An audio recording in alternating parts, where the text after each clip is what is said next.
A life can be measured in mornings. This one, however, would be the measure of my life's end. In its beginning, I found my husband, Michael, in our sun-drenched living room with my son's fiancée, Jessica, a mere handful of hours before they were all supposed to be standing on the altar. My first instinct, a primal scream of a thing that clawed its way up my throat, was to charge in, to shatter the idyllic scene with the jagged edges of my breaking heart. But a flicker of movement in the upstairs hallway, a shadow where there should have been none, froze me in place. It was my son, Ethan. His face, usually so open and expressive, was a perfectly sculpted mask of cold stone. He met my wild-eyed gaze from across the foyer, and his lips barely moved as he breathed the words, "Mom, I already know. And it's so much worse than you think." Hello, everyone. Thank you for joining me on this journey today. Before I unravel the story that changed everything, I'm curious to know what city you're tuning in from. Please, feel free to share it in the comments below. Now, let me take you back to the beginning of the end. On the morning of my son's wedding, my eyes snapped open at precisely 5 a.m. Sleep had been a skittish visitor for weeks, but that night it had abandoned me completely. I tried to tell myself it was just nerves, the fluttering anxiety any mother feels on a day of such monumental significance. I remember sitting here, in this very home office, staring at the sterile grids of spreadsheets on my computer screen, the numbers swimming before my eyes like meaningless digital tadpoles. I run a small, but successful, CPA firm from a converted guest room in our home. It's nothing extravagant, mind you, but my work paid for Ethan's entire Ivy League education and covered all the luxurious extras that my husband Michael's impressive executive salary didn't quite stretch to. The figures on the screen, a client's quarterly tax preparations, were a complete blur. My mind wasn't on debits and credits. It was adrift in a sea of unease, somewhere far from the quiet sanctuary of my office. Outside, the world was still wrapped in the velvety darkness of pre-dawn, a profound silence hanging over our manicured suburban neighborhood in Charlotte, North Carolina. Yet, in my mind's eye, I could already vividly picture the scene that was set to unfold on the sprawling flagstone patio of our estate in just a few short hours. 150 white chairs, arranged in perfect, military straight rows on the emerald lawn. I had spent the entire spring personally tending to the magnificent oak archway that Michael had built years ago, painstakingly weaving the climbing rose bushes I had nurtured from tiny, fragile buds through its lattice. I'd personally checked the delicate strings of fairy lights 3 separate times, my fingers tracing each tiny bulb to ensure not a single one was out of commission. Everything, absolutely everything, had to be perfect. Our son, our Ethan, the singular focus of my entire adult life, deserved nothing less than a perfect day. 28 years of marriage to Michael, 26 years of raising Ethan. I had poured every ounce of my being into the foundation of this family. I was the steady hand, the meticulous planner, the one who remembered the dentist appointments and the birthdays and the obscure food allergies of distant cousins. I was the one who made sure the mortgage was paid on time, every time, without fail. Michael, on the other hand, was the charmer. He was the dazzling life of every party, the man with the easy laugh and the magnetic personality that drew everyone into his orbit. I was the solid, unshakable foundation he stood upon, and for the longest time, for more than 2 decades, that had been enough for me. It had been my purpose. But lately, something had felt profoundly off. A creeping, silent distance had settled between us like a fine layer of dust, coating everything in our shared life. It was there in the subtle, almost imperceptible way he would abruptly stop talking when I walked into a room, as if I'd interrupted a secret. It was in the way his phone was now perpetually tilted away from my line of sight, its screen a guarded secret. When I'd muster the courage to ask if something was wrong, if he was okay, he would simply flash that disarming smile and laugh it off with practiced ease. "Just work, honey," he'd say, his voice smooth as silk. "Big promotion on the line, you know how it is." I chose to believe him. What other choice did I have? You don't just detonate a 28-year history, a shared life, a whole universe built for 2, simply because of a vague, unprovable feeling in your gut. The soft click of my office door latch turning brought me sharply back to the present. It was Ethan, standing there in the doorway, clad in his worn college pajamas, a steaming mug of black coffee cradled in his hands. He looked utterly exhausted, with dark, bruised-looking circles under his eyes that hadn't been there a few months ago. At 26, he had inherited my practical, no-nonsense nature, but he was blessed with his father's classically handsome features and easy charm. "Mom, you've been up for hours," he said, his voice raspy with sleep. "The wedding isn't until 4 this afternoon." I tried to summon a cheerful, maternal smile as I quickly closed my laptop, hiding the meaningless spreadsheets from view. "I just want everything to be perfect for my boy," I said, my voice a little too bright. "Your dad's still sleeping, I assume? He got in so late." "He left early, actually," Ethan said, and there was a strange, unreadable note in his voice, a flatness that set my teeth on edge. He walked over and perched on the edge of my mahogany desk, the sudden proximity making him look much younger, like the little boy who used to come to me with scraped knees and tangled kite strings. He said something about having to pick up a last-minute gift for Jessica's parents, the Ellingtons. I frowned, a small crease forming between my brows. That's new to me.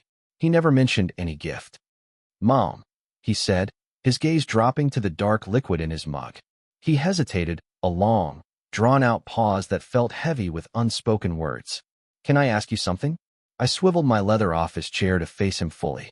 Under the harsh, focused beam of my desk lamp, the worry etched on his face was stark and undeniable.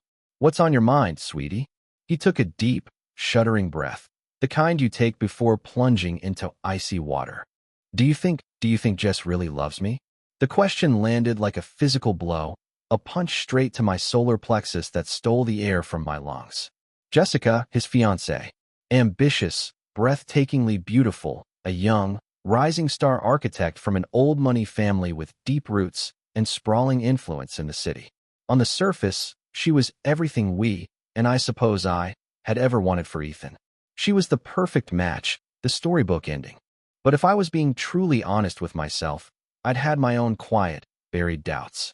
I had seen the way her eyes would sometimes drift away when Ethan spoke with passion about his work as a community garden designer. I'd noticed how she surreptitiously checked her phone under the table during our family dinners, a faint, bored glaze in her eyes. "Honey, why on earth would you ask a question like that?"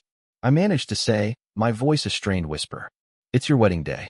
"I know, and maybe it's just last-minute jitters," he mumbled, staring intently into his coffee as if the answers were floating in its depths.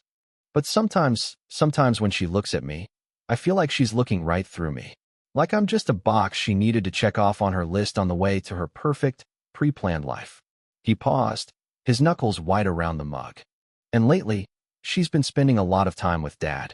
My blood began to feel thick and slow in my veins. "They're always talking," he continued, his voice low and hurried. "About finances, investments, stock portfolios. She says he's mentoring her. That's the word she uses." I desperately wanted to tell him then, to confess that I had noticed it too. I wanted to tell him about the way Michael's eyes, my husband's eyes, followed Jessica whenever she moved around a room. How he always found some flimsy excuse to be near her, to help her with her coat, to refill her wine glass, to place a guiding hand on the small of her back. How he knew, without ever having to ask, exactly how she liked her coffee. 2 sugars, a splash of oat milk. A detail I, her future mother-in-law, had never even bothered to learn.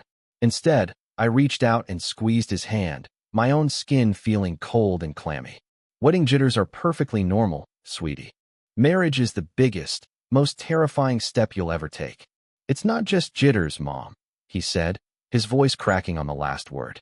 He finally looked up at me, his eyes wide and filled with a raw, visceral pain that struck a chord of terror deep within my soul.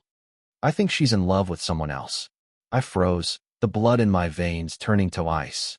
1,000 half-formed suspicions, a million tiny, unsettling observations, all coalesced into a single, monstrous thought. What makes you say that?" My voice was barely audible. "Little things," he whispered, the words tumbling out in a rush. "The way her entire face lights up when Dad's name comes up in conversation. How she always asks about him first when she calls or comes over. I saw them in the garden yesterday, just talking. They were supposed to be discussing the seating chart, but the way he looked at her." He shook his head, unable to finish the sentence. It wasn't how a father-in-law is supposed to look at his son's fiancée. A hot, angry flush crept up my neck, a wave of heat that felt like shame. I forced my voice to remain steady, to project a calm I was a million miles away from feeling. Ethan, that's a very, very serious accusation. I know, he said, shrugging with a kind of defeated exhaustion that broke my heart. And I hope I'm wrong. God, Mom, I really, really hope I'm wrong. Before I could formulate a reply, before I could decide whether to soothe his fears or admit to my own, the office door swung open again. It was Michael. He was already dressed in an impeccable, crisp dress shirt and tailored slacks, looking as immaculate and put together as ever. Well, look at my two favorite people, he boomed, his smile wide and brilliant, though it didn't quite reach the cool depths of his eyes. He seemed momentarily surprised to see Ethan there, a flicker of something unreadable in his expression. Big day, son. You should be getting your rest, not worrying your mother. He then turned his full, charming attention to me. And you, Carol, my love, you're going to wear yourself out before the festivities even begin. He leaned down and kissed my forehead, a gesture that felt performative and cold. Jessica just called, by the way. She's going to swing by around 10 to go over some last-minute seating chart details with me. I watched Ethan's expression tighten, his jaw clenching almost imperceptibly. What details? He asked, his tone flat and devoid of emotion. Oh, Michael said with a casual, dismissive wave of his hand. Just making sure her parents aren't seated next to your Uncle Robert after that political debate last Christmas. You know how important her family is. It's best if I handle these delicate negotiations privately. Of course, Ethan said, his voice like a sheet of ice. We wouldn't want the wrong people sitting together. The tension in the small office was suddenly so thick you could have carved it with a knife. I watched my husband and my son, these two men who formed the entire axis of my world, and I knew, deep in the marrow of my bones, with a certainty that was both terrifying and absolute, that Ethan wasn't wrong. Something was terribly, horribly, catastrophically wrong. The carefully constructed facade of our perfect family was about to be shattered into a million pieces. You won't believe what I was about to discover. After Michael and Ethan left my office, Michael whistling a cheerful tune as he headed for the kitchen, and Ethan moving with the somber gait of a man heading to his own execution, a cold, paralyzing dread seized me. It wrapped its icy tendrils around my heart and squeezed until I could barely breathe. My calendar had a neatly blocked-off entry for 10:30 a.m.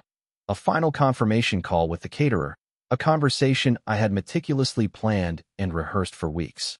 I picked up my office phone, my hand trembling so violently that I had to steady it with my other. I dialed the number, and when the cheerful voice of the catering manager answered, I told her a lie. I told her there had been a family emergency and that I would need to reschedule our call for later in the day.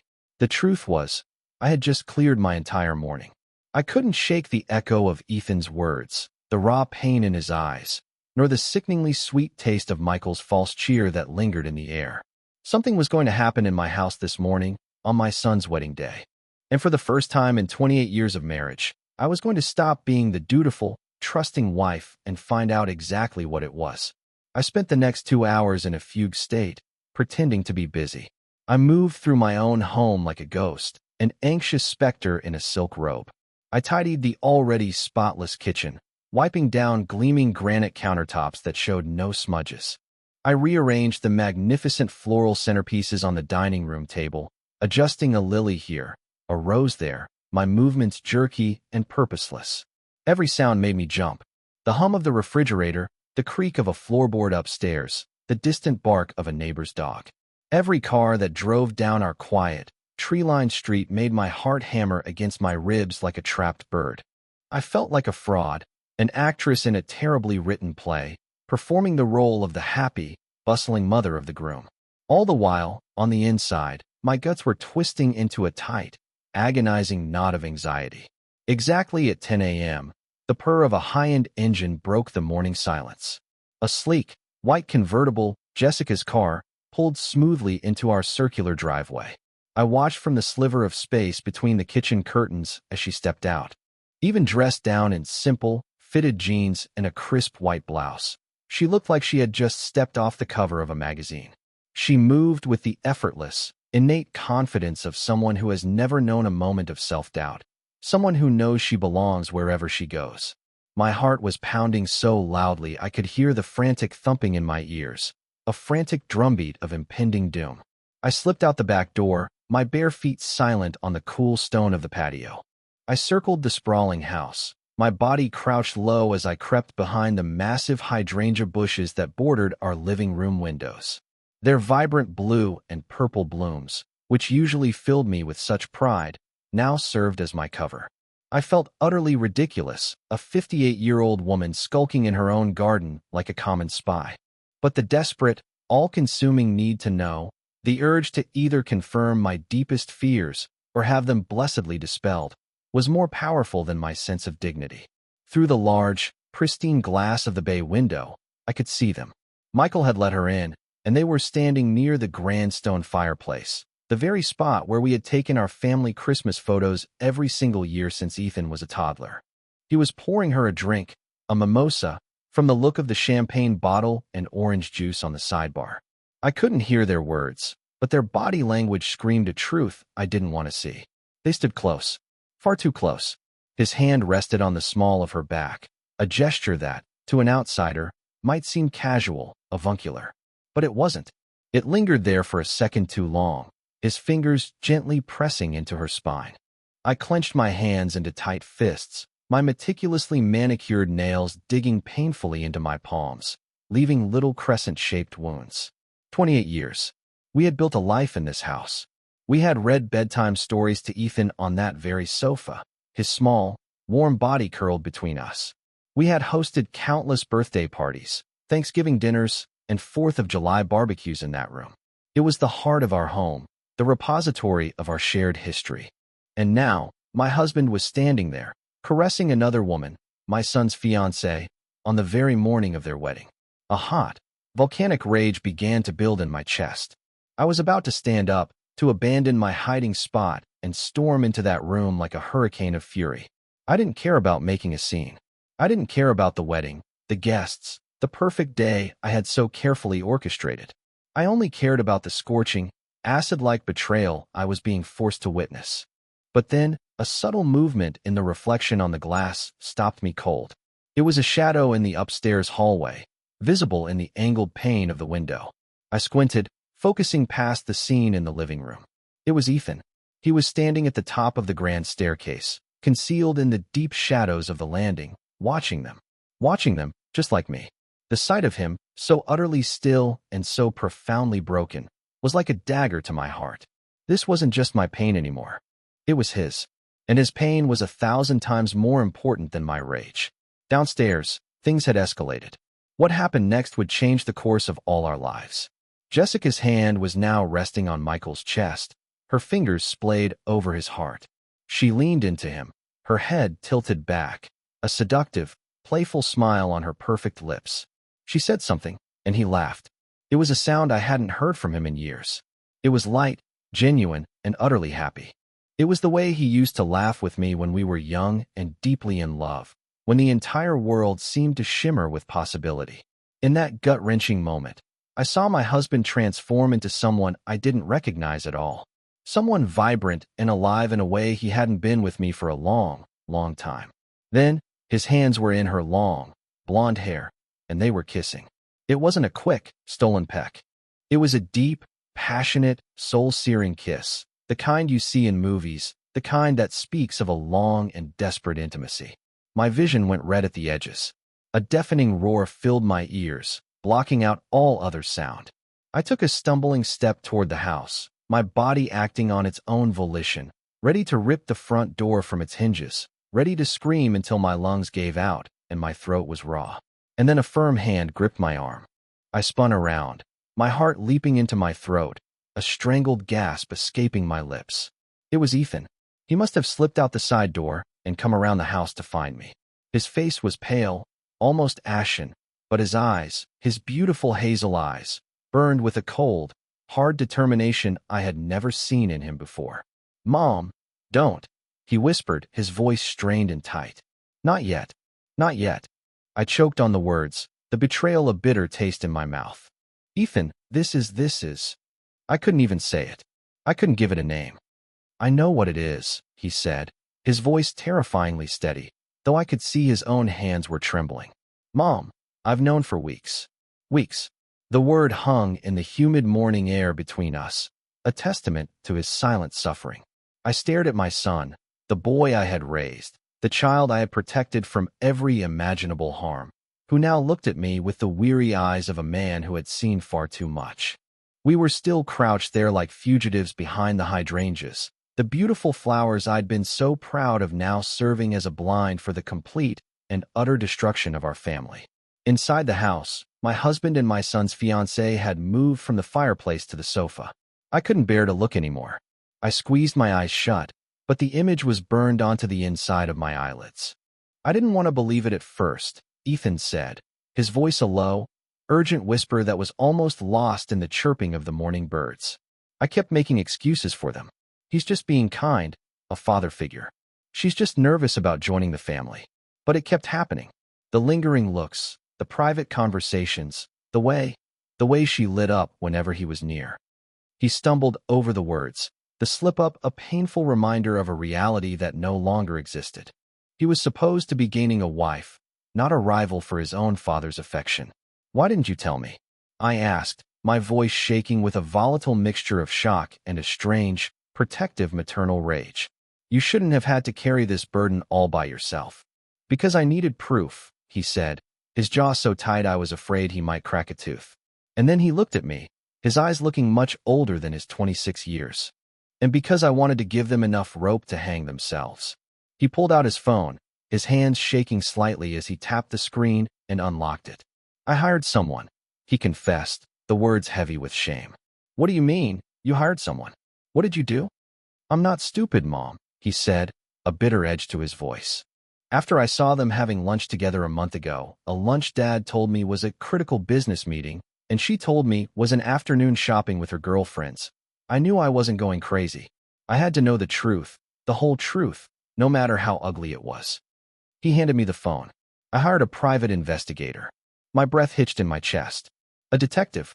The idea was so sordid, so dramatic, something that happened on television shows, not in my quiet, orderly life. Ethan, the money, a private investigator must have cost a fortune. Don't worry about the money, he said grimly, his eyes dark. It was worth every single cent. The first photo on the screen was a grainy, long-lens shot of Michael and Jessica walking into the Ritz-Carlton in downtown Charlotte. The timestamp indicated it was 3 weeks ago, a Tuesday afternoon, a day when Michael was supposedly attending a regional sales conference in Raleigh. The second photo showed them leaving together nearly 2 hours later, their hair slightly mussed, their faces flushed. There are 17 different occasions, Ethan said quietly as I scrolled with a numb finger through a gallery of pure betrayal. Photos of them in dimly lit, expensive restaurants across the city, places he had never taken me. Photos of them pressed up against Michael's car in a deserted corner of a parking garage.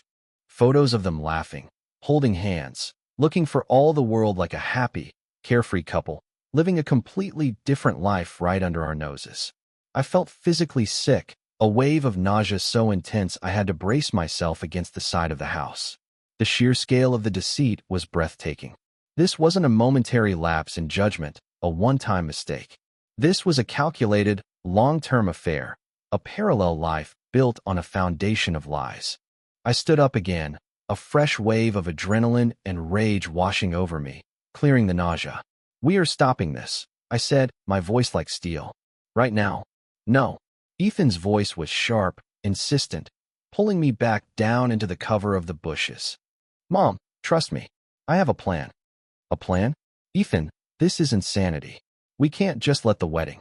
Absolutely we can. He cut in, his voice ringing with a newfound authority I'd never heard from him before. And we will. Mom, think about it. If we confront them now, what happens? They'll deny it. They'll twist the story. Dad will say you're being hysterical, that you're misunderstanding a simple, friendly gesture. Jessica will burst into tears and play the victim. They'll turn it all back on us, make us the villains. He was right. I could already hear Michael's smooth, placating voice in my head. Carol, you're overreacting. She's a nervous young woman, and I was just offering some paternal advice. He would make me feel crazy, just as he had done so many times before. So what do you suggest we do? I whispered, my anger giving way to a cold, terrifying clarity. Ethan's smile was something chilling and utterly unfamiliar. It didn't reach his pained eyes. Public humiliation, he said, the words hanging in the warm morning air between us like shards of glass. Total and absolute destruction. We don't just end this, Mom. We scorch the earth so they can never, ever do this to anyone again. I looked at my son, my sweet, gentle boy. When had he become so calculating, so ruthless? Then I looked back through the window. I saw my husband, the man I had loved and trusted for a quarter of a century, begin to unbutton Jessica's blouse on the very sofa where we had raised our son. And in that moment, I knew. The woman I used to be, the forgiving, understanding, accommodating wife, was gone. She had died right there in the dirt behind the hydrangeas I had so painstakingly planted. Tell me the plan, I said. That evening, the rehearsal dinner, was one of the strangest, most surreal experiences of my entire life. Michael came home in the late afternoon, acting as if nothing at all had happened. He breezed in, asking about the final catering arrangements and whether I'd remembered to pick up his suit from the dry cleaner. Jessica had apparently left hours before, and he was the very picture of the loving husband and proud father, a masterful performance of normalcy. He talked at length about the speech he was preparing for the reception, about how proud he was of Ethan, how he couldn't have handpicked a better daughter-in-law than Jessica. The hypocrisy was so thick, so suffocating, I could barely draw a breath. I just nodded and smiled, my face an empty mask, a shell of the woman I had been that morning. Inside, a silent, primal scream was tearing me apart. After Michael, blissfully unaware, had gone to bed, Ethan and I convened in my home office. We locked the door and drew the heavy blinds, creating a small, insulated bubble of conspiracy. The room, usually a place of orderly finance and calm productivity, felt like a war room. And in so many ways, it was. On my polished desk, between my computer and a stack of tax files, lay the beginnings of an evidence file that would make a prosecuting attorney weep with joy. Tell me about this detective, I said, my eyes fixed on a grainy surveillance photo of Michael and Jessica holding hands across a candlelit table. The sight of it still turned my stomach. Her name is Olivia, Ethan said, his voice low. Olivia Whitfield. The name hit me like a splash of icy water, knocking the wind out of me all over again. Olivia. My sister. Olivia. I repeated, the name a stunned whisper. Ethan had the grace to look a little sheepish. He nodded. I didn't know who else to call Mom. I knew she was a cop for 20 years before she retired and started her own PI agency. I knew she was the smartest person I know, and I knew she'd be discreet. He paused, looking down at his hands. I also knew she never really liked Dad. A short, sharp laugh escaped my lips, a sound that was more like a sob. My little sister, Olivia. We were close, but in my pride and shame, I hadn't told her about the growing distance between Michael and me. I had been too embarrassed to admit that my seemingly perfect marriage might be failing, that the man everyone adored might not be the man I lived with. I'll call her, I said, my voice thick with an emotion I couldn't name. Olivia answered on the second ring, her voice crisp and alert even though it was past midnight. Carol? It's late. Is everything okay? No, Olivia, I said, the carefully constructed dam of my composure finally breaking. Nothing is okay. And then it all came pouring out. I told her everything. What Ethan had suspected for months, what we had witnessed in our own living room that very morning, the damning gallery of photos on Ethan's phone. I cried then, for the first time all day. Not quiet, dignified tears, but ugly, choked sobs that racked my entire body. I wept for my lost marriage, for my son's broken heart, for the 28 years of my life I had dedicated to a lie. Olivia listened patiently on the other end of the line, her voice a calm, firm anchor in the storm of my grief. There was no shock in her tone, no surprise, just a grim, weary acceptance that spoke volumes. I'm not surprised, Carol, she said quietly when I had finally cried myself out. I've seen the way he looks at that girl. I was just hoping I was wrong for your sake. Ethan told me about the photos, I said, wiping my streaming eyes with the back of my hand. What else do you have? I need to know everything. You might not want to, she replied. her voice shifting, becoming all business. But you need to. I've been tracking their movements for 3 weeks. It's a clear pattern. They meet twice a week, like clockwork. Tuesdays and Thursdays. Always at the Ritz-Carlton downtown. He pays for the room in cash, every time. They have lunch at expensive restaurants he'd never dream of taking you to. I checked your credit card statements against his. Last week, he took her to Cartier on the South Park Mall. That familiar flash of white-hot rage pulsed through me again. Our money. The money I managed so meticulously, the profits from my own business that I funneled into our joint accounts. The money that was supposed to be for our retirement, for the trips to Tuscany we were always planning, for our future. He was spending it on her. And Carol, Olivia's voice softened, a sign that she was about to deliver another blow. There's more. Something bigger. I started digging into Michael's financials, trying to figure out where all this cash for the hotel rooms and jewelry was coming from. He's been sloppy, arrogant. He thinks he's untouchable. What did you find? I asked, a knot of dread tightening in my stomach. I knew, somehow, that this was going to be the worst part. There was a long, heavy pause on the line. It's not just Jessica, she said finally, her voice heavy with regret. It's not the first time. I found a series of regular monthly payments, the same amount every month, going back 15 years. Always to the same person, a woman named Brenda Jenkins. The name meant nothing to me. A ghost from a past I didn't know existed. Who is she? I whispered. I did some digging, Olivia said. She was a junior associate at his old law firm, way back when Ethan was just a boy. She left the firm abruptly about 15 years ago. The payments started a few months after she resigned. Olivia took a deep, audible breath. Carol, she has a daughter. A 15-year-old girl named Chloe. I ran a background check. There's no father listed on the birth certificate, but I would bet my PI license that Michael is her father. The phone felt like it weighed 100 pounds in my hand. My vision swam, the walls of my office seeming to close in on me. I couldn't breathe. A daughter. An entire other child. 15 years of lies. 15 years of a double life. The secret business trips, the unexplained expenses, the emotional distance that had crept in so slowly I had barely noticed it happening. It all clicked into place with a horrible, sickening clarity. I have to know for sure, Olivia. I whispered, my voice a raw, broken thing. I have to know. I know, she said, her voice firm again. And I'll handle it. But Carol, you have to prepare yourself. When this information comes out, it's not just going to be a scandal. It's going to be a nuclear bomb. I know, I said, and my voice was no longer broken.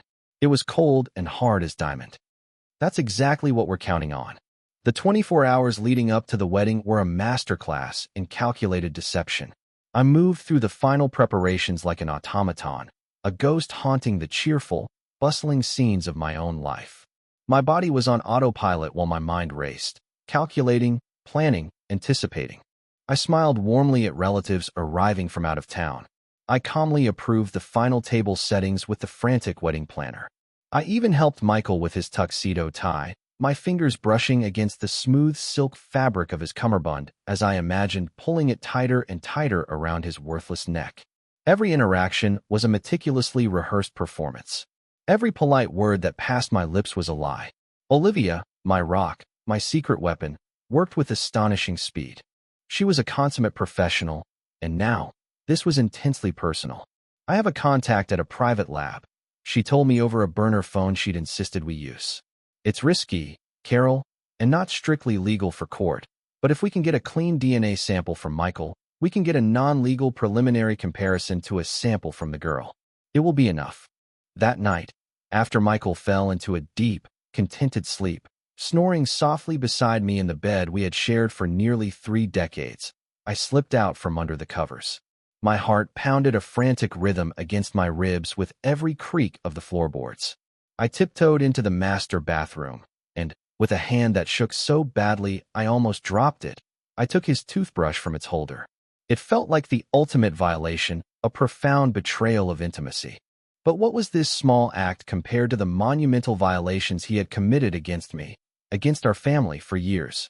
I carefully sealed the toothbrush in a Ziploc bag and, under the cover of darkness, left it in our mailbox for Olivia to collect before the sun came up. The next day, the day of the wedding, as our house buzzed with the chaotic, joyful energy of florists and photographers and arriving family. Olivia called again. This time, her voice was even more grim. "I've got more on the money," she said, cutting straight to the chase. "It's so much worse than we thought." We met in my car, a sensible SUV parked a block away from the house, the only place I felt safe enough to talk without being overheard. She opened a laptop and turned it toward me. On the screen was a spreadsheet, a dizzying, complex array of numbers and dates that made my CPA-trained mind reel. "I did a full forensic analysis of your joint accounts, your retirement funds, everything," she said, pointing to a highlighted column that seemed to bleed red ink. "Look at this pattern. For years, Michael has been making regular cash withdrawals. Small amounts, 500 here, 700 there. Never more than 1,000 at a time, so it wouldn't trigger any bank alerts. Always from different branches of the bank. I thought that was for his hobby," I said, a wave of dizziness washing over me. "He always told me he was investing in rare coins. He said it was a collector's market that required cash transactions." Another lie. Another intricate, carefully constructed lie in a life built of them. "His hobby was named Jessica," Olivia said dryly. "And before her, who knows how many others. The cash was for the hotel rooms, the expensive dinners, the gifts. That Cartier necklace? He paid for half of it in cash he'd skimmed from your accounts." She paused, letting the weight of it sink in. "But that's not even the worst part." She clicked on another tab on the spreadsheet. The title of the tab read, "Pension Loans." "He's been taking loans out against your pension plan." I stared at the screen, my eyes refusing to believe what they were seeing. There it was, in stark black and white. A series of 5 separate loans, taken out against the retirement account I had so diligently and proudly contributed to from my own small business. The account that was supposed to be our safety net, our security for a comfortable old age. He had drained almost $60,000 in the last 18 months alone. "How?" I whispered, my throat tight. "He would have needed my signature. I would have had to sign the forms." "He forged it," Olivia said quietly, her eyes full of a pained sympathy. "I had a friend in forensics take a look. I compared the signature on the loan documents to your signature on your tax returns from the last 5 years. It's a very good forgery, Carol, but it's not yours." A wave of pure, unadulterated nausea hit me so hard I had to open the car door and gasp for air. This was beyond infidelity. This was beyond deceit. This was theft. He wasn't just breaking my heart. He was systematically and deliberately dismantling our future, piece by piece, to fund his sordid, pathetic affair. He was robbing me. He was robbing the woman who had put him through law school, who had raised his son, who had managed his home and his life for 28 years. He was gambling with my entire future. And what about Jessica? What was her role in all this? The question burned in my mind. She couldn't be just a pawn, could she? The answer, I would soon find out, was more shocking than I could have ever imagined. Sitting there in the sterile, air-conditioned quiet of my SUV, the world outside bustling with preparations for a wedding that felt like a funeral, I felt a profound shift inside me.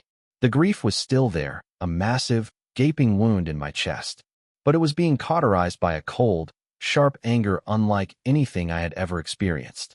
The woman who wept was gone, replaced by a woman who wanted justice. "And Jessica?" I asked, my voice barely an audible whisper, yet the question felt heavy, dangerous. "What's her part in this financial mess?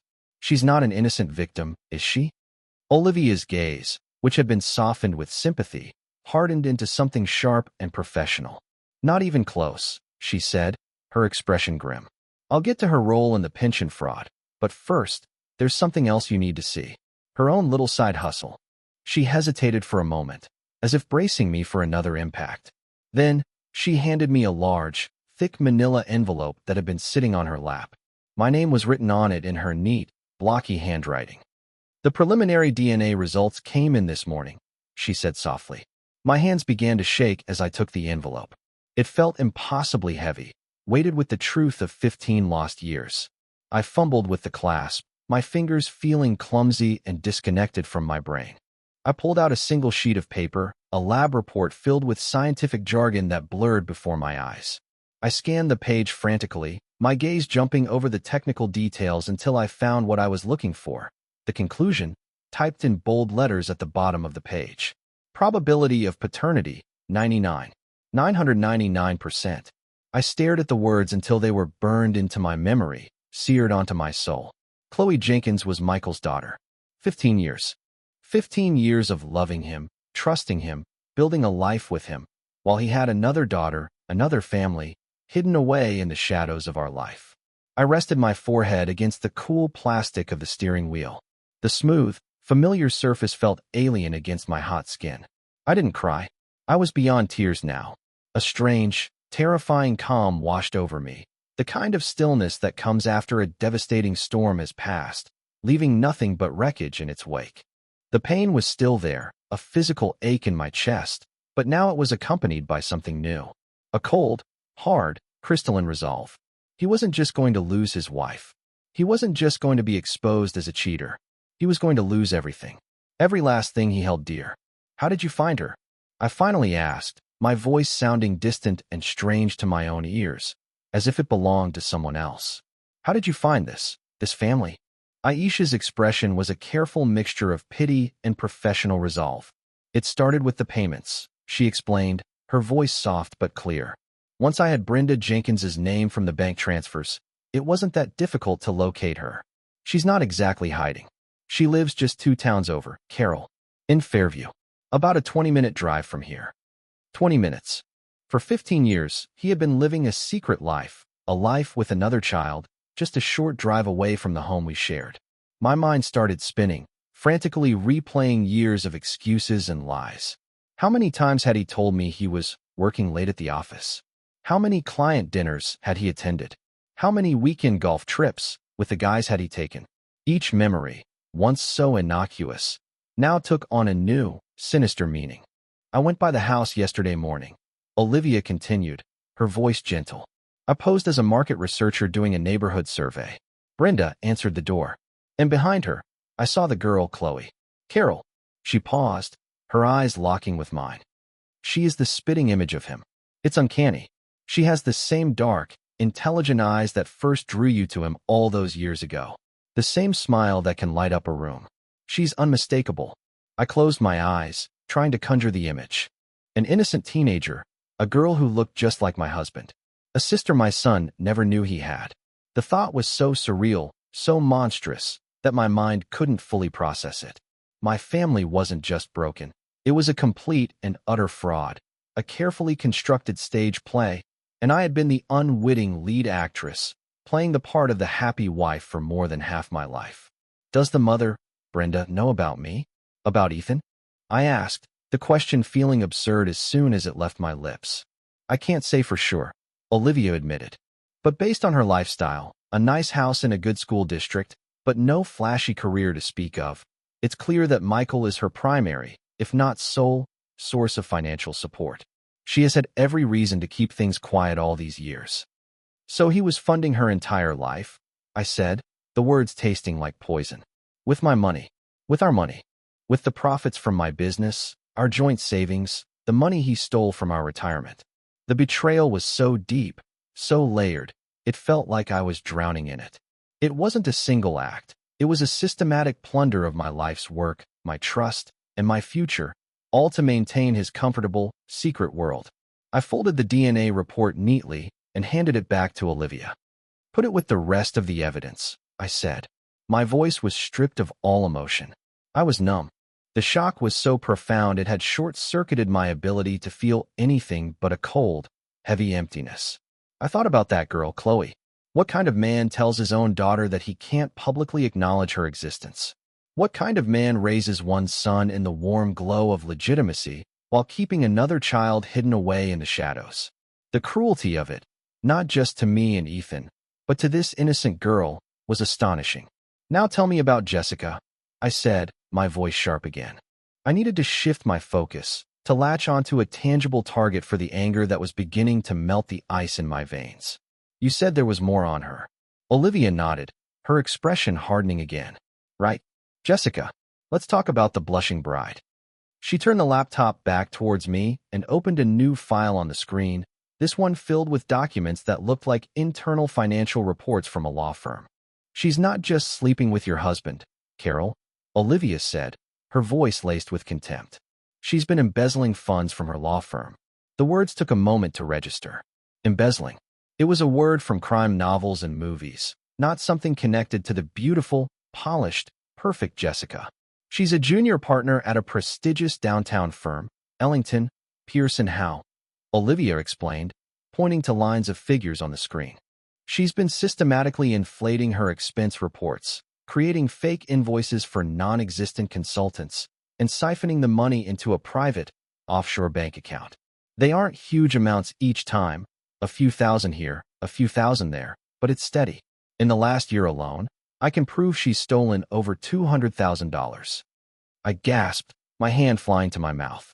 $200,000? And I can trace some of that stolen money directly to lavish gifts for Michael, Olivia continued, pulling up a bank transfer from the offshore account, followed by a credit card statement showing the purchase of a $5,000 Rolex watch. She was stealing from her partners to buy gifts for her lover, who was stealing from his wife to buy gifts for her. It's the most perfectly disgusting, symbiotic circle of deceit I've ever seen. So Jessica wasn't just a homewrecker. She was a criminal, a common thief, wrapped in designer clothes and a law degree. And she was just hours away from marrying my son, from bringing her corruption and her lies into the very heart of what was left of my shattered family. The numbness in my chest vanished completely, replaced by a white-hot, righteous fury. This wasn't just about a broken heart anymore. This was about protecting my son. This was about justice. This was about making sure these two morally bankrupt people faced the full and devastating consequences for every single lie, every stolen dollar, every broken promise. Okay, I said, my voice clear and steady as I looked my sister in the eye. The plan for the wedding. Let's go over it one more time. I want it to be absolutely perfect. The trap was set. Now, all we had to do was wait for the targets to walk into it. The knowledge of Jessica's embezzlement added a dark, criminal layer to the already staggering betrayal, and it changed everything. This was no longer just a messy, heartbreaking domestic drama. It was a full-blown conspiracy of fraud and theft, perpetrated by the two people who should have been the closest to us. My future daughter-in-law was a felon. My husband was her co-conspirator and her victim, all at once. The knowledge of Jessica's embezzlement added a dark, criminal layer to the already staggering betrayal. It changed everything. This was no longer just a messy, heartbreaking domestic drama. It was a conspiracy of fraud and theft perpetrated by the two people who should have been closest to us. How on earth did you get all of this? I asked Olivia, pointing a trembling finger at the damning financial documents displayed on her laptop screen. We were still sitting in the bubble of my car, the air thick with the smell of conspiracy and stale coffee from a cup I'd forgotten I was holding. Jessica isn't as smart as she thinks she is, Olivia said with a grim, satisfying smile. She got careless. And I have a few old friends on the police force who were willing to pull some strings and look the other way when they heard the story. A buddy of mine in the economic crimes unit took one look at these patterns of transfers and knew exactly what he was seeing. It's a classic embezzlement scheme. She pointed to a specific document on the screen. She was moving the money through a shell corporation she set up online using her mother's maiden name. It was amateur hour, honestly. She left a digital paper trail a mile wide.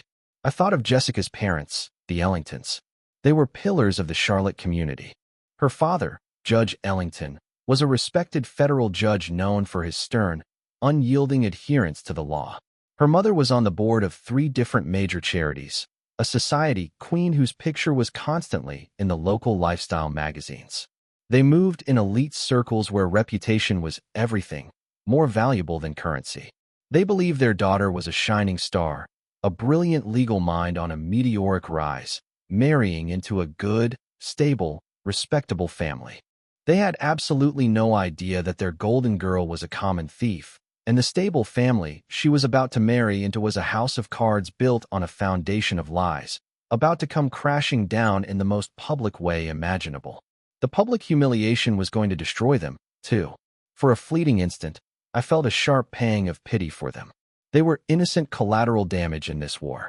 But that feeling was quickly extinguished by the roaring fire of my own betrayal. So let me get this straight, I said, summarizing the sordid tale out loud, needing to hear the words to fully grasp their insanity. Michael is stealing our retirement money to buy expensive gifts for his mistress. Olivia nodded. And Jessica is stealing from her law firm to buy expensive gifts for my husband, her lover, who is also about to become her father-in-law. I shook my head, a bitter laugh escaping my lips. This is the kind of thing you see in a bad movie. It can't be real. Oh, it gets better, Olivia said, a wry, humorless twist to her lips. Some of that $60,000 that Michael took out of your pension plan? He didn't spend it all on Cartier. He invested $40,000 of it in what he thought was a sure-thing real estate deal that Jessica recommended to him. Some off-market commercial property. I closed my eyes. Let me guess. The deal fell through. The deal never existed, Olivia confirmed, her voice dripping with scorn. The property was never for sale. The money went straight from his account into that same secret offshore account of hers. She was stealing from him, too. He was so blinded by his own arrogance and his infatuation with her that he never even saw it coming. He just handed her our future, and she pocketed it. I had to laugh then, a real laugh, though it was a bitter, joyless sound that echoed in the small space of the car. My brilliant, charming husband, the man who always thought he was the smartest person in any room, was being conned by a 20-something embezzler. It was almost poetic in its patheticness. We spent another hour in the car, meticulously going over every piece of the evidence Olivia had painstakingly collected. She had everything. Bank statements showing the systematic theft. Surveillance photos that captured their affair in damning detail. Credit card receipts for hotel rooms he'd paid for with our joint account. The forged loan documents from my pension plan. And now, a full criminal file on Jessica's embezzlement activities that was ready to be gift-wrapped and handed to the district attorney. And of course, the DNA report, the single piece of paper that served as irrefutable proof, cementing 15 years of breathtaking deceit. I looked at the thick file Olivia had compiled, the neatly organized tabs and highlighted pages that represented the complete and utter demolition of my life. 28 years of marriage, reduced to a stack of incriminating documents sitting on the passenger seat of my Honda Pilot. Suddenly, a wave of exhaustion so profound it felt like a physical weight washed over me, pressing down on my chest, making it hard to breathe. Olivia, can we really do this? I whispered, my voice trembling for the first time in hours. Can we really stand up in front of 300 of our friends and family and do this? Olivia reached across the console and put her hand on my arm. Her grip was firm, reassuring, pulling me back from the edge of the abyss. Carol, listen to me, she said, her voice serious and steady. What other option do you have? If you confront them in private, they will lie. They will manipulate you. Michael will turn this all around on you. Say you're crazy, that you hired me to fabricate evidence because you're a jealous, menopausal wife. He will turn Ethan against you. They will deny until you start to believe you're the crazy one. I've seen it 100 times in my career. This is what men like him do. She was right. I knew she was right. Michael was a master of manipulation, a virtuoso of gaslighting. He could charm his way out of anything. He'd done it to me for years, in smaller, more subtle ways. This way, she continued, her eyes boring into mine. There is no escape. There is no room for lies or manipulation. There is only the cold, hard truth, presented in front of every single person whose opinion they care about. This isn't just about revenge, Carol. It's about consequences. Jessica is a criminal who needs to face jail time. Michael has to be held accountable, not just for the cheating, but for the financial fraud he committed against you. This is the only way to make sure the lies stop forever. The only way to protect yourself and Ethan. I took a deep, shuddering breath, the stale, recycled air of the car filling my lungs.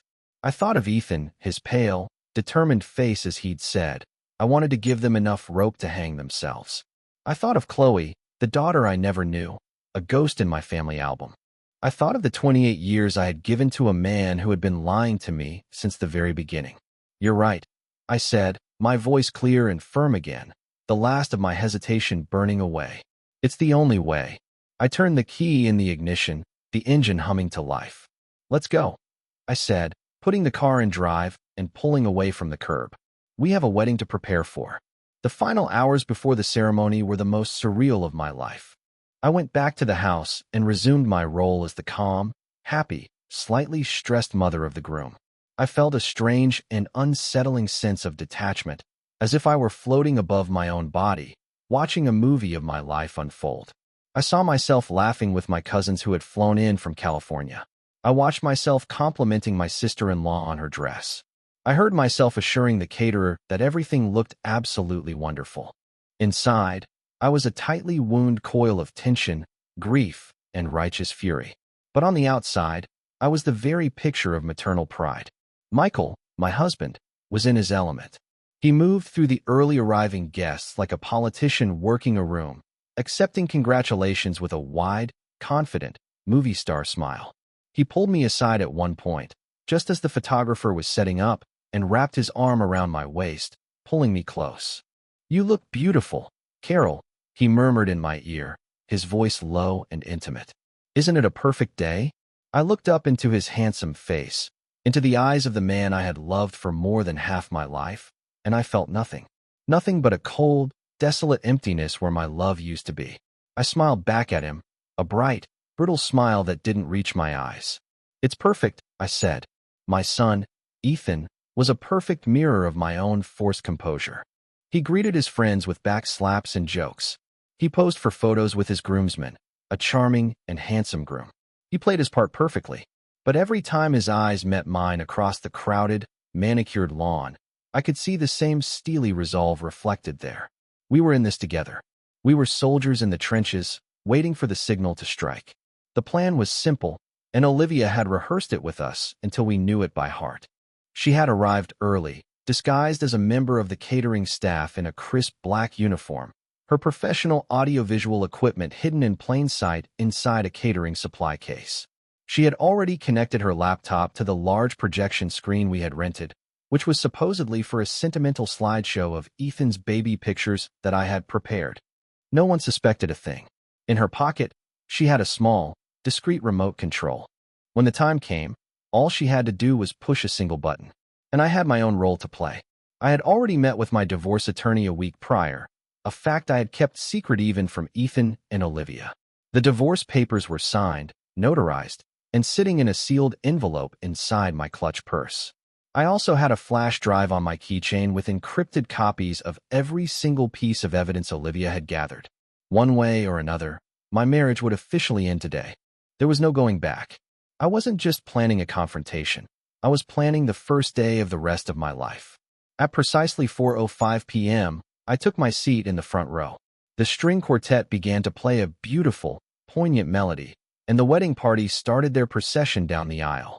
Michael sat beside me, his thigh pressed against mine, and squeezed my hand with what any onlooker would assume was genuine affection. I felt a tremor of revulsion run through me, but I forced myself not to pull away. Then, Jessica appeared at the end of the aisle on her father's arm, a vision in white lace and diamonds. She looked radiant, breathtakingly beautiful, and utterly fraudulent. She smiled at the crowd, a perfect, dazzling smile. Then her eyes found Michael in the front row. For a split second, a look passed between them, a look of shared secrets, of triumphant conspiracy, of a goal achieved. They thought they had won. They thought they were just minutes away from cementing their perfect, deceptive future. Ethan stood at the altar, his face an unreadable mask of calm. When Jessica joined him, he took her hand, his expression never wavering. He looked out at the assembled crowd, his eyes scanning the faces until they landed on mine. He gave a single, almost imperceptible nod. It was time. The officiant began the ceremony with the usual flowery words about love, commitment, and fidelity. The irony was so thick, so suffocating, it was nearly impossible to breathe. I wondered if Michael and Jessica were even listening, or if they were already planning their next secret rendezvous, their honeymoon of lies. The ceremony droned on. They exchanged vows they didn't mean, promises they had already broken 100 times over. My stomach churned with every lie that fell from their lips. Finally, the officiant reached the critical moment. He smiled benevolently at the crowd. "If anyone here has any reason why these two should not be joined in holy matrimony, speak now or forever hold your peace." A traditional, expectant silence fell over the 300 guests. This was the moment. My heart hammered against my ribs so hard I thought it might break through. I could feel everyone's eyes on us in the front row. I took a slow, deliberate breath, drawing strength from the depths of my betrayal. Then I stood up. The moment I rose to my feet, A collective, audible gasp rippled through the 300 assembled guests. The gentle, late-afternoon air, which seconds before had been filled with the soft, romantic melodies of the string quartet, suddenly became thick, heavy, and silent. Every single head in the meticulously manicured garden swiveled in my direction. I could feel their confusion, their shock, their burgeoning curiosity like a physical force pressing down on me. Michael, sitting beside me, went rigid as a board. "Carol, what in God's name are you doing?" he hissed under his breath, his hand shooting out to grab my arm, his fingers digging into my flesh like talons. "Sit down. You're making a scene." I shook his hand off with a sharp, violent motion, as if it were a venomous snake that had just tried to bite me. My gaze went past him, my eyes locking on my son, Ethan, who stood at the altar, his face pale, but his expression firm and resolute. He knew this was coming. We had planned this. We had rehearsed this. Then, I let my eyes drift to Jessica, whose radiant, beaming smile had frozen on her face, cracking into a mask of confused horror. "I'm so sorry, everyone," I said, my voice ringing out, clear and surprisingly steady in the sudden, absolute silence. It carried across the silent garden, each word perfectly articulated. "I truly apologize for this interruption, but I believe the officiant asked if there was any reason this marriage should not proceed."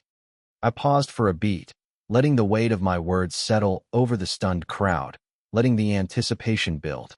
"And yes," I continued, my voice unwavering, "I do have a reason." A wave of frantic murmuring swept through the guests. Whispers spread like wildfire from row to row. I saw Jessica's father, the esteemed Judge Ellington, begin to rise from his seat in the front row across the aisle, his face a thunderous mask of indignation. "Mrs. Miller, what is the meaning of this?" he boomed, his powerful courtroom voice accustomed to commanding attention. "The meaning, Judge Ellington," I said, turning to face him directly, my gaze unflinching, "is that your daughter is about to marry my son under a series of profoundly false pretenses.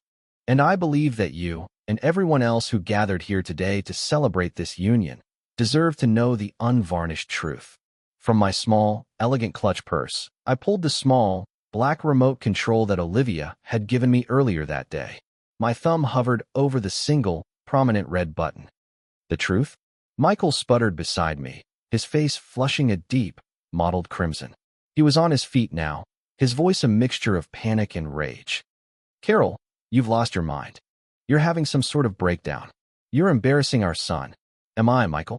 I asked, my voice dropping to an icy calm as I turned my gaze back to him. I looked him directly in the eye, and for the first time, he saw not the wife he knew, but a stranger. "I think you're the one who has embarrassed our son. You, and your mistress." And with that final, loaded word, I pressed the button. Behind the altar, the large, pristine white screen that was supposed to be showing a heartwarming slideshow of Ethan's baby photos sprang to life. But the image that appeared was not of a smiling toddler.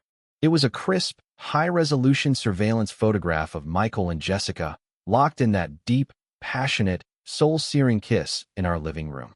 The very kiss that Ethan and I had witnessed just the day before. The crowd erupted. There were shrieks of disbelief, sharp gasps of horror, and the sound of people scrambling to their feet to get a better look. I saw Jessica's mother, a pillar of society, bring a hand to her chest as if she'd been physically struck, her face instantly draining of all color. "But that's not all," I continued, my voice somehow rising above the growing chaos, amplified by a microphone I hadn't even realized Olivia had planted nearby. "You see, this wasn't just a one-time mistake. This wasn't a momentary lapse in judgment. This has been going on for months." As I spoke, the screen changed. A new photo appeared, Michael and Jessica walking hand in hand into the lobby of the Ritz-Carlton in downtown Charlotte. The timestamp on the photo was clearly visible. Then another photo, and another, and another. A rapid-fire collage of their secret life, their clandestine lunches in dimly lit restaurants, their stolen moments in deserted parking garages, their carefully constructed web of lies exposed for all 300 of their closest friends and family to see. Jessica began to stammer, her lips moving but no coherent words coming out. "That's not. It's not what it looks like," she pleaded, but her weak, panicked voice was lost in the growing uproar from the crowd. Michael was on his feet, shouting, his face contorted with fury. This is fake. Those are doctored. Photoshop. Carol is having a nervous breakdown. Someone call a doctor. Am I, Michael? I asked again, my voice still eerily quiet in contrast to his frantic screaming. Then perhaps you can explain this. The screen changed again. This time, it displayed a series of bank statements from our joint account. A bright red circle highlighted the suspicious cash withdrawals, one after another. Next, the forged signatures on the pension plan loan documents appeared, displayed side by side with my actual, verified signature from our tax returns. The difference, once you looked closely, was undeniable. A digital copy of the Cartier receipt for a $15,000 diamond necklace flashed on the screen, immediately followed by a candid social media photo of Jessica wearing that exact same necklace at her bachelorette party just 2 weeks prior. The noise from the crowd began to diminish, the chaotic shouting replaced by a stunned, horrified silence. This was no longer just a salacious cheating scandal. This was something darker, something criminal. My husband, I announced, my voice resonating with cold, hard clarity, has been systematically stealing from our family's retirement savings to fund his affair with his son's fiancée. I let that sink in for a moment before continuing. And his fiancée, the woman about to marry my son, has also been quite busy herself. The next slide to appear was a summary of the evidence of Jessica's embezzlement from her own law firm. The fake invoices she had created, the bank transfers to her offshore account, the total amount stolen. Over $200,000, displayed in huge, bold numbers. I could see her law partners sitting in the fourth row, their faces shifting from utter confusion to pure, unadulterated fury. And then, I delivered the final, devastating blow. The one from which there would be no recovery. But the best part, I said, my voice turning to solid ice. The true heart of the deceit that has defined my marriage for the last 15 years is that my husband's lies didn't start with Jessica. The DNA test results filled the entire screen. The words probability of paternity, 999% were displayed in gigantic, bold letters, impossible to ignore. Below them was a sweet, smiling school photograph of a pretty, dark-haired 15-year-old girl. This is Chloe Jenkins, I said, my own voice trembling for the first time, thick with the weight of 15 years of repressed pain and buried truth. She is Michael's daughter. A daughter he has kept hidden from me, and from his own son, for her entire life. The silence that followed was absolute, profound, and terrible. It was the silence of a bomb detonating. 300 people, staring at the irrefutable, multifaceted evidence of a betrayal so complete, so calculated, so devastating, that even the most seasoned gossips in the crowd were left utterly speechless. And in that perfect, terrible silence, I stood tall and watched as the world I had known for 28 years burned to the ground around me. The carefully constructed edifice of our perfect lives had been reduced to ash and rubble, and I was the one holding the match. It was a terrifying moment, but it was also, in a strange and powerful way, the most liberating moment of my entire life. I was finally free. The profound, deafening silence was finally broken by a single, sharp, guttural sob. It came from Jessica, who staggered backward as if she'd been shot, her face a ghastly, chalky white that was almost indistinguishable from the pure white of her designer wedding dress. "No," she whispered, her eyes wide with a terror that went beyond mere humiliation. Then her knees buckled, and she collapsed onto the lush green lawn in a heap of ruined lace and shattered dreams. That single sound, that one expression of pure despair, broke the spell that had fallen over the garden. The scene erupted into absolute chaos. People were yelling, pointing, whipping out their phones to record the magnificent disaster unfolding before them. Jessica's mother, her face a mask of horror, ran toward her fallen daughter, while her father, the judge, stood frozen in place, his expression a mixture of disbelief and utter, soul-crushing humiliation. His pristine family reputation was being publicly shredded, and there was nothing he could do to stop it. Michael, my husband, was frozen for a moment, his face a kaleidoscope of conflicting emotions, pure rage, blind panic, and mounting, abject horror. He looked from the damning evidence on the screen to my cold, unforgiving face, then to the stunned and accusatory faces of his friends, his family, his business colleagues. He was trapped, cornered, with no way out. There were no lies, no smooth words, no charming smiles that could talk his way out of this. His carefully constructed world, his perfect image, had been publicly and irrevocably demolished in the space of 5 minutes. So he did the only thing a true coward could do in that situation. He ran. He bolted from the altar, shoving his way blindly through the stunned crowd, knocking over a delicate table laden with champagne glasses, which shattered on the flagstones with a crash. He was literally trying to flee the scene of his own life's implosion, a pathetic, desperate scramble for an exit that didn't exist. But Olivia was waiting for him. My sister, my hero, still clad in her unassuming black catering uniform, stepped out from behind a large, ancient oak tree that bordered our property. She was a petite woman, but she moved with the coiled, confident energy of a seasoned police officer who had seen it all. As Michael ran past her, a blur of panicked desperation, she simply stuck out her foot. It was a perfectly executed, almost elegant trip. Michael went down hard, his expensive tuxedo shoes flying out from under him. He hit the manicured lawn with a loud oomph and slid for several feet, his pristine suit jacket now smeared with grass and dirt. "Going somewhere, Michael?" Olivia asked, her voice casual, almost bored, as she walked over to where he lay sprawled on the ground, gasping for air like a landed fish. By then, Ethan had left the altar and was standing beside me. He wrapped a firm, protective arm around my shoulders, a silent gesture of solidarity that meant the world to me. Jessica was back on her feet, supported by her sobbing mother, and she pointed a shaking, accusing finger at me. "You," she shrieked, her voice high and thin with hysteria. "You planned this. You planned this whole thing just to ruin my life." "No, Jessica," Ethan said, his voice cold and clear as a winter morning, effortlessly cutting through her hysterics. "You ruined your own life. You and him." He gestured with his chin toward his father, who was now struggling to his feet, being unceremoniously helped up by Olivia. "Let go of me," Michael demanded, trying to pull his arm free from my sister's surprisingly strong grasp. "Can't do that, Mikey," Olivia said, using a childhood nickname that I knew he hated, a small, satisfying twist of the knife. "You see, I'm a licensed private investigator, and I have reason to believe you've committed multiple felonies, including financial fraud and forgery. But don't worry, we're not here to talk about you right now." She looked over her shoulder, a signal. My business is with her. As if on cue, 2 uniformed police officers began walking calmly, but purposefully through the parting crowd. The sight of them sent a fresh wave of shock and awe through the remaining guests. They weren't here for Michael's fraud. That, as Olivia had explained, would be a civil matter for my lawyer to handle in the coming weeks. They were here for Jessica. "Jessica Ellington?"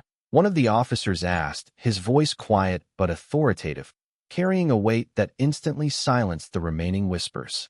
Jessica's eyes went wide with a new, more profound terror. This was no longer just about public shame. "No," she whispered, shaking her head in denial.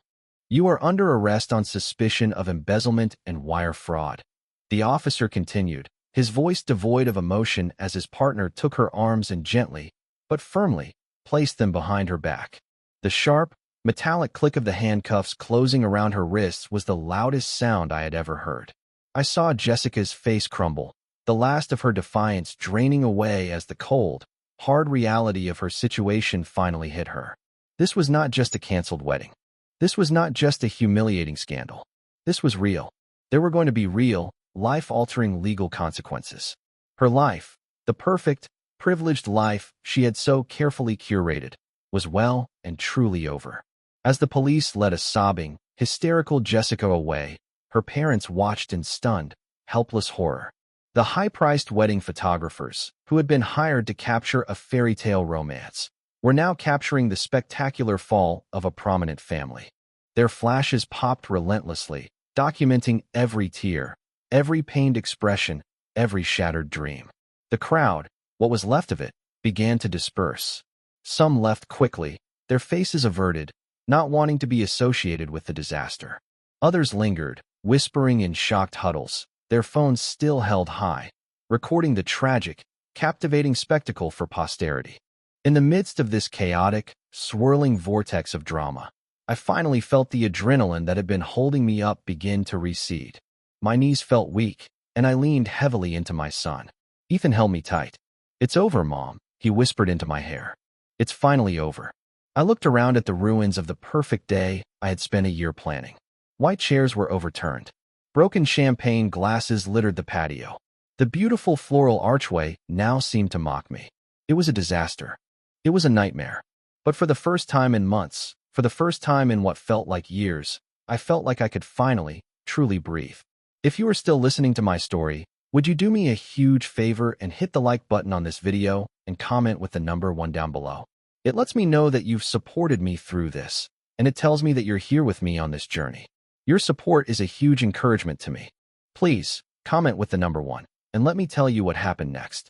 The 3 hours that followed the explosion at the altar were a surreal blur of flashing blue and red lights, hushed, official conversations, and the slow, painful, methodical process of dismantling a wedding that never was. The police took our statements, mine and Ethan's, in the quiet of my now violated home.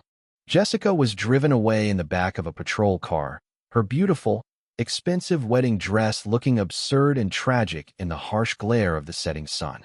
Michael, after being questioned briefly and released pending further investigation into the financial allegations, simply disappeared.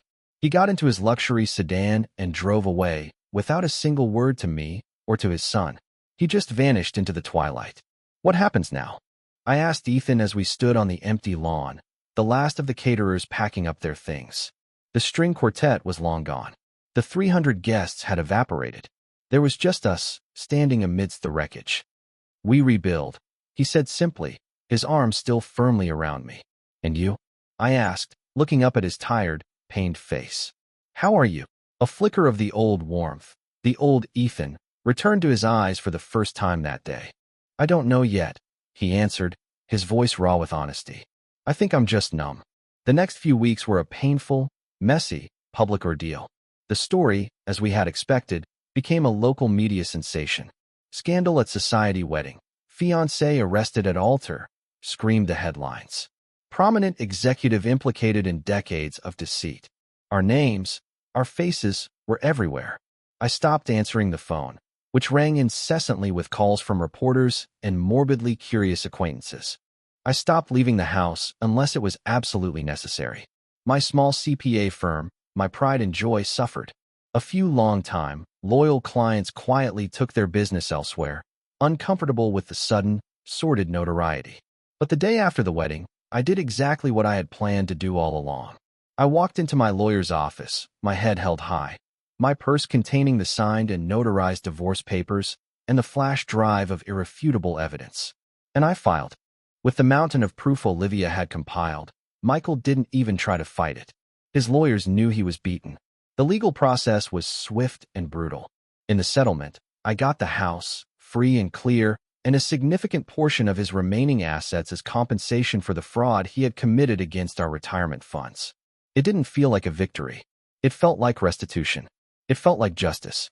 Jessica, facing overwhelming and undeniable evidence against her, took a plea deal to avoid a lengthy, public trial. She was sentenced to 2 years in a low-security federal prison and ordered to pay back every last cent she had stolen from her firm. Her family's pristine reputation was shredded beyond repair. Judge Ellington took an early retirement. Michael's fall from grace was quieter, but no less complete. He was fired from his job. His name was dragged through the mud. The respect he had commanded for decades vanished overnight.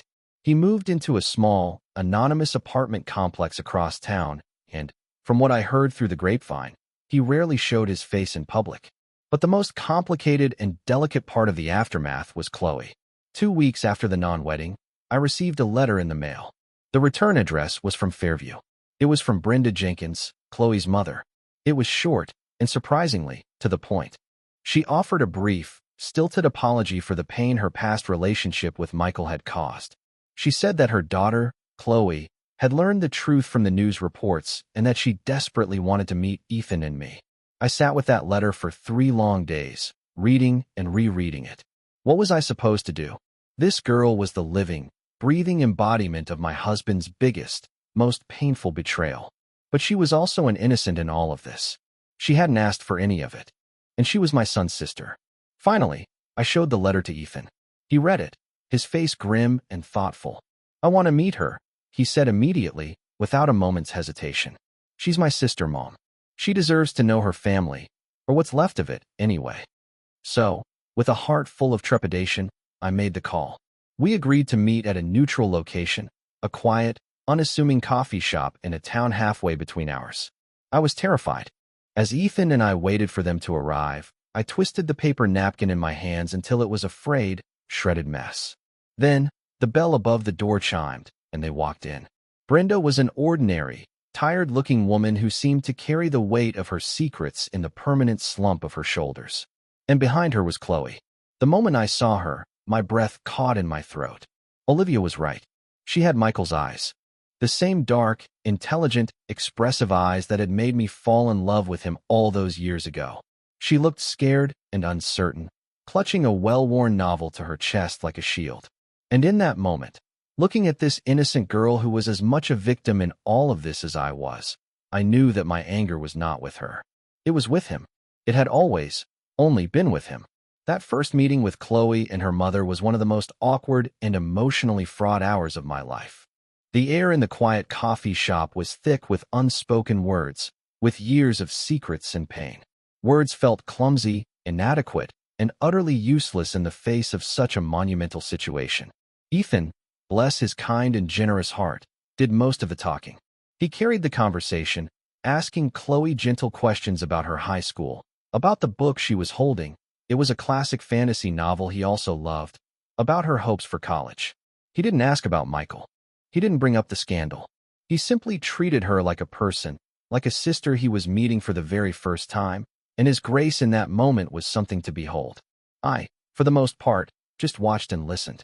I was trying to reconcile the image of this shy, sweet, intelligent girl with the monumental lie she represented. It was a cognitive dissonance that made my head ache. Slowly, tentatively, over the course of that hour, a fragile bridge began to form over the chasm of my husband's deceit. We agreed to meet again. The next time, just Ethan, Chloe, and me.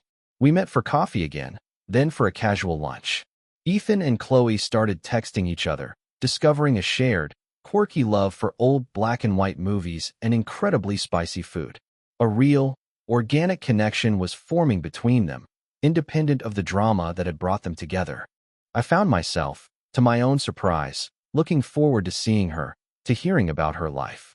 She was bright and funny, and she had a kindness in her that was so genuine it almost hurt to see. She was an innocent soul, caught in the wreckage caused by the selfish actions of our parents. An entire year passed. Life, as it does, settled into a new, unfamiliar rhythm. My divorce from Michael was finalized, the legal papers severing a bond one once thought was unbreakable.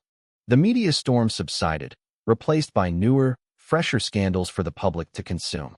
I poured all my energy into rebuilding my CPA business, and slowly, client by client, my practice began to thrive again. My reputation for integrity and meticulous work, it turned out, was stronger than the stain of my ex-husband's scandal. I sold the large, empty family home with its yard full of ghosts and painful memories. I bought a smaller, more manageable townhome for myself in a different part of the city. It was quiet, it was peaceful, and most importantly, it was entirely mine. It was a space free of lies. Ethan, after months of intensive therapy to work through the complex trauma of the betrayal from both his father and his fiancée, was not just surviving. He was thriving. He had quit his soulless corporate job and gone back to school to pursue his true passion, landscape architecture. He was designing beautiful, serene spaces, creating order and beauty out of dirt and stone, a fitting metaphor for what he was doing with his own life.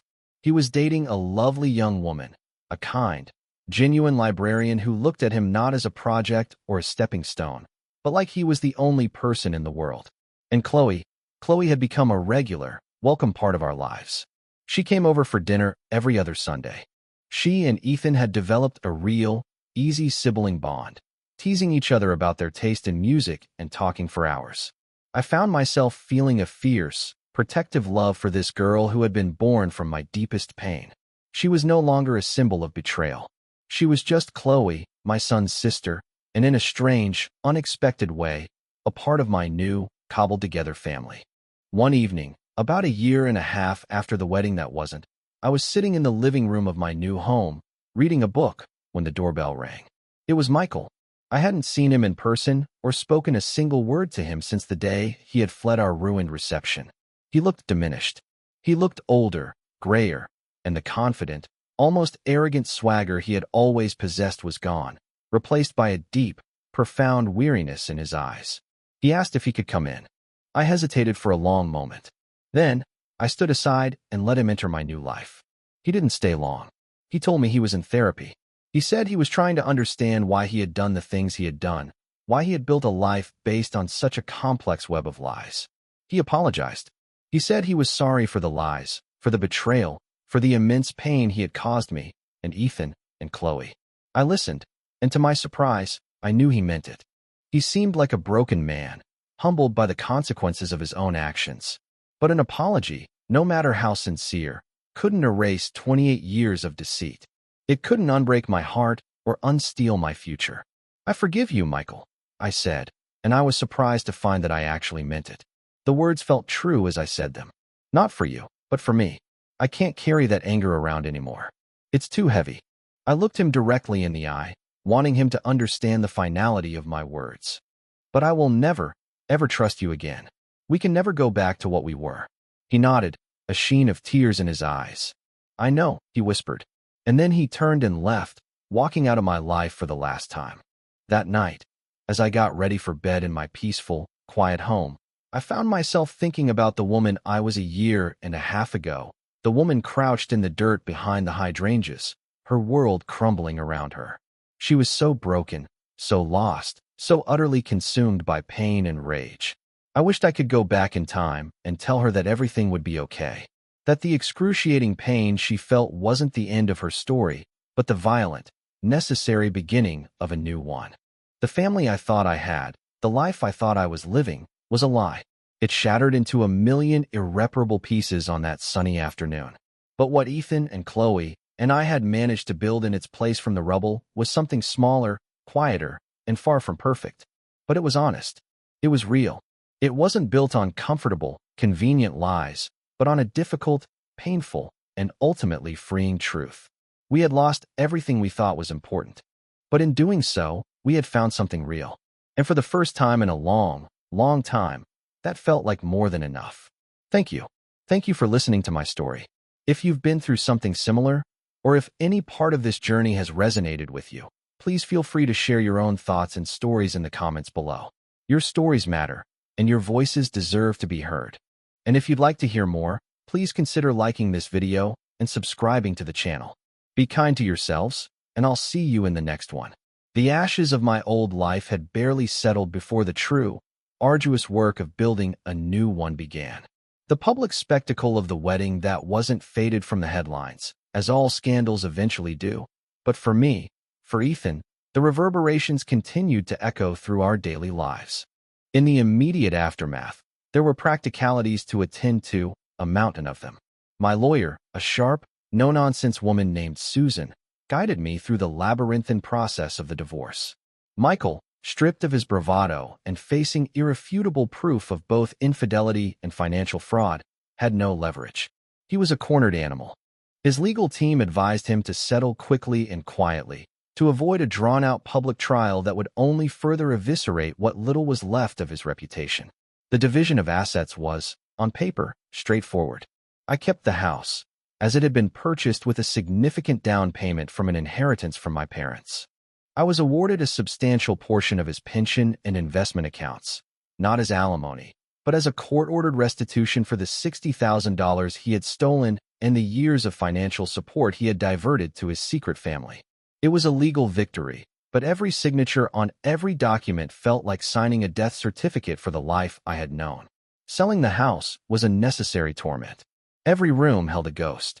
The living room, with its grand fireplace, was forever tainted by the image of Michael and Jessica's kiss. The kitchen, where I had taught Ethan to bake cookies, felt hollow. Even the garden, once my sanctuary, now felt like a crime scene. I hired a team of realtors who were discreet and efficient. They staged the house, erasing all traces of my family, of me. It sold in less than a week to a young, optimistic couple with small children.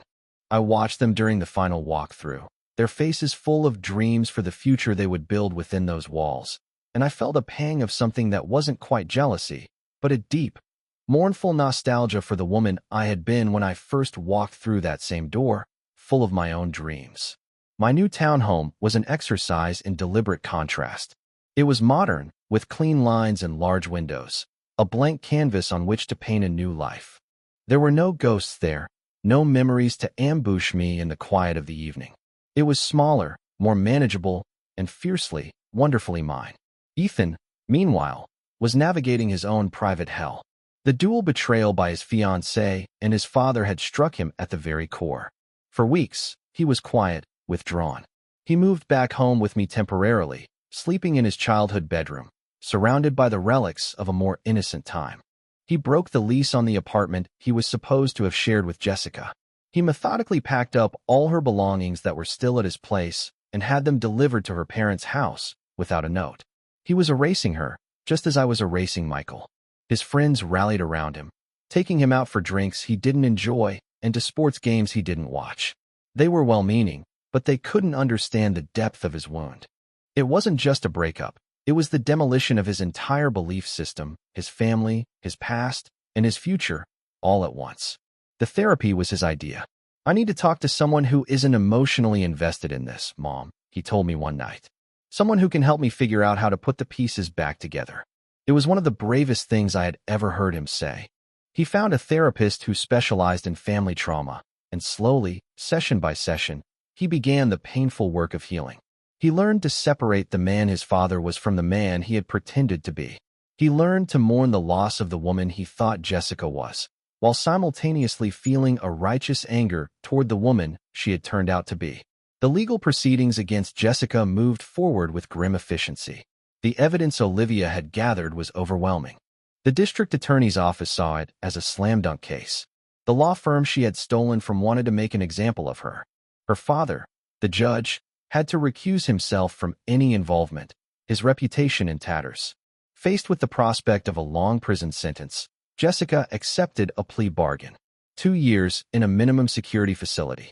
It seemed like a light sentence for the scale of her crimes and the damage she had caused, but as Susan, my lawyer, reminded me, it was a felony conviction that would follow her for the rest of her life. She would be disbarred. Her career was over before it had truly begun. And then there was Chloe. Our relationship with her developed in fits and starts, a delicate dance of advance and retreat. After our first few meetings, I invited her to my new home for dinner. Just the two of us. Ethan was out of town, and it felt like an important step to take on my own. She arrived looking nervous, clutching a small bouquet of daisies. We made small talk as I cooked, the conversation stilted and cautious. But then, as we sat down to eat, she looked at me with those eyes, Michael's eyes, and asked the question that had been hanging between us. "Do you hate me?" Her voice was small, vulnerable. I put down my fork and looked at her, really looked at her. I saw not the symbol of my husband's betrayal, but a 15-year-old girl who was terrified and confused, whose entire world had been upended by a scandal she had no part in creating. "No, Chloe," I said, and the words came from a place of absolute certainty. "I could never hate you. None of this is your fault. You are as much a victim in this as anyone." Tears welled in her eyes, and in mine. In that moment, something shifted between us. The wall of awkwardness and resentment began to crumble. She told me about her life, about her relationship with Michael, or Frank, as she had been told to call him. He was the fun, mysterious family friend who visited a few times a month, who took her and her mother out to nice dinners and bought her expensive gifts. She had always wondered why he couldn't be there for her birthday parties or her school plays. Now she knew. He was attending another child's birthday parties. He was watching another child's school plays. He was living another life. Her pain was different from mine and Ethan's, but it was just as real. She was mourning the loss of the father she never really had, and grappling with the knowledge that her entire existence had been a secret, a lie. As the months turned into a year, Chloe became a fixture in our new, strange family. She and Ethan's bond grew stronger. He took on the role of the protective older brother he had never had the chance to be. He helped her with her college applications. He gave her driving lessons. He became a stable, reliable male figure in her life, everything their father had not been. And I found myself falling into the role of a surrogate mother, a mentor, a friend. I advised her on school, on friendships, on life. I was there for her in a way her own mother, a woman broken and embittered by her own life of secrets, could not be. We were a strange and broken little trio, a family forged in the fires of betrayal. We were three people who had been cast adrift by the same man, and we had found our way back to shore by clinging to each other. It wasn't the family I had planned, but it was a family built on honesty, on shared vulnerability, and on a fierce, unspoken promise to protect each other from any further harm. It was real, and it was, in its own way, beautiful. The second year after the implosion was a year of quiet growth. The raw, open wounds of the betrayal began to scar over, leaving behind a tissue of resilience that was tougher than I ever thought I could be. Life, which had been a chaotic whirlwind of lawyers and movers and media attention, slowed to a more manageable pace. My CPA practice was flourishing again. My clients, the ones who had stayed and the new ones who came recommended, didn't care about my personal drama. They cared that I was good at my job, that I was honest and meticulous. My work became a sanctuary, a place of order and logic in a world that had proven to be anything but. I found a new rhythm to my days. I woke early, drank my coffee while watching the sunrise from my new patio, went to my home office, and lost myself in the satisfying certainty of numbers.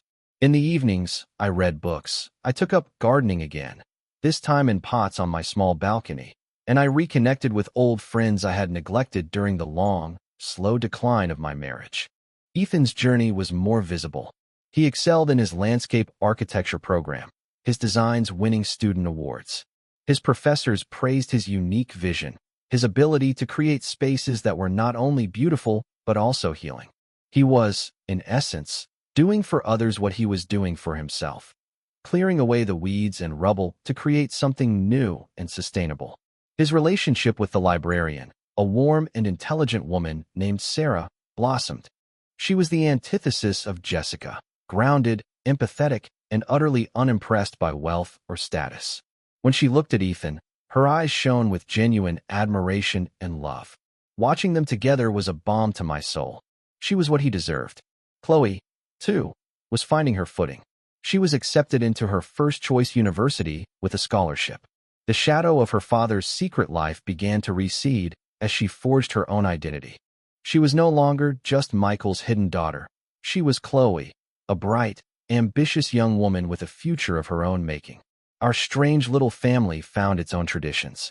Sunday dinners became a regular occurrence, sometimes at my place, sometimes at Ethan and Sarah's new apartment. We celebrated birthdays and holidays together, a small, tight-knit group. It wasn't the large, boisterous family gatherings of my past, but there was an honesty and an ease to it that had been absent for years. There were no secrets at our table, no hidden agendas, no need for performance. We could just be ourselves, scars and all. I had sporadic, indirect updates on Michael. He had sold his luxury sedan, downsized to a smaller, more modest car. He had taken a lower-paying, less prestigious job at a small firm on the outskirts of the city. He was, by all accounts, living a quiet, solitary life. He made regular child support payments for Chloe, as mandated by the court, but he made no attempt to contact her or Ethan. It was as if he had accepted his exile, choosing to live as a ghost in the lives of the children he had wronged.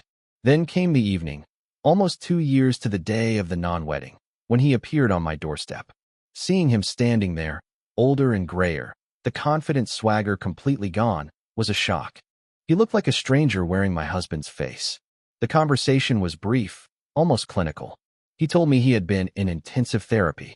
He spoke of narcissism, of a deep-seated fear of failure that had driven him to create a life where he could always be the hero, the provider, the center of attention.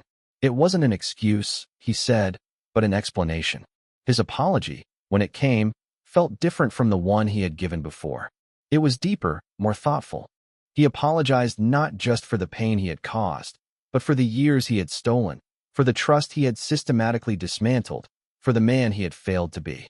When I told him I forgave him, I realized I had already done so long ago. The forgiveness wasn't a gift I was giving him. It was a freedom I had given myself. Holding on to that much anger was like drinking poison and expecting the other person to die. I had chosen to live. As he left, he paused at the door. "Chloe," he said, his voice cracking. Does she hate me? You should ask her yourself," I said, leaving the door open for a reconciliation I knew he had to initiate.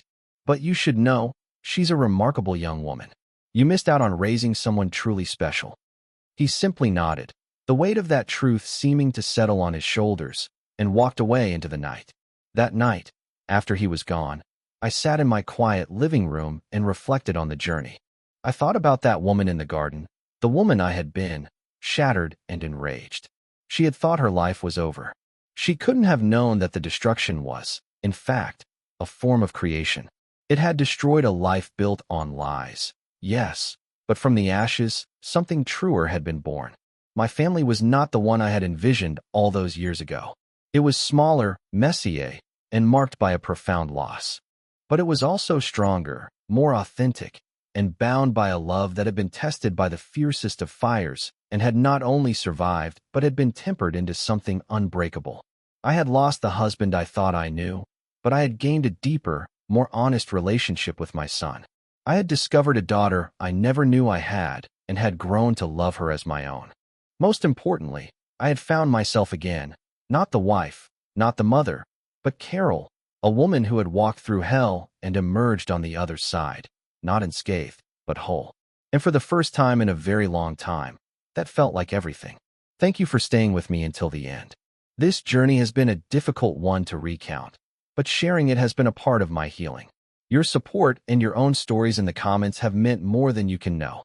Remember to be kind to yourselves, and know that even after the most devastating storm, the sun can and will shine again.